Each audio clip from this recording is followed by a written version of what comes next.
It's insane how hard Trump's fighting for peace. Secretary of State Marco Rubio just dropped a major statement. He's highlighting Trump's relentless work to stop wars and bring stability. As reported by the Next Business, Rubio says no leader globally is doing more to end conflicts. Here's what he said about Trump's talks with Iran, Ukraine, and Russia. Of all the leaders in the world today, no leader is working harder to prevent wars or end them than President Trump is right now. That's a bold move for peace. Trump's clearly leading on the world stage. Now, let's shift gears to some big trade news. You won't believe how quick these trade deals are moving. Treasury Secretary Scott Bessent is making waves with tariff negotiations. South Korea's on the table, and things are heating up fast. Bessent says technical talks could start next week. Here's his take on the bilateral meeting. We may be moving faster than I thought, and we will be talking technical terms as early as next week. That's some serious progress. Trade deals are moving at lightning speed. Speaking of global wins, let's talk about a historic agreement. Trump's literally filling up the Abraham Accords. The Abraham Accords are back in the spotlight. Trump's push to bring more countries into this historic Middle East peace deal. Covered by the Next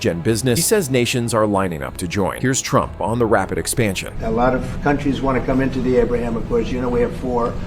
And Biden did nothing on that one, too. It's the same 4. That's a game changer. Peace in the Middle East is growing fast, but not everything's smooth. Let's dive into some trade drama. China got called out by Trump on trade talks. China's calling U.S. trade negotiations fake news. Trump's not having it, confirming meetings are happening. He's keeping details tight, but doubling down on progress. Here's what he said to a reporter's question. And they're saying it's fake news that trade talks are happening. Well, they had a meeting this morning, so I can't tell you. It doesn't matter who they is.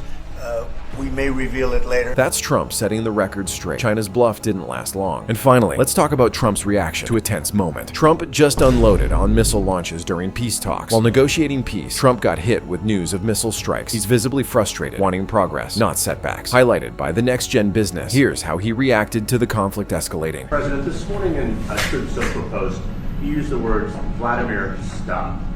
I didn't like last night. I wasn't happy with it. And we're in the midst of talking peace, and missiles were fired. That's raw leadership. Trump's not tolerating disruptions to peace.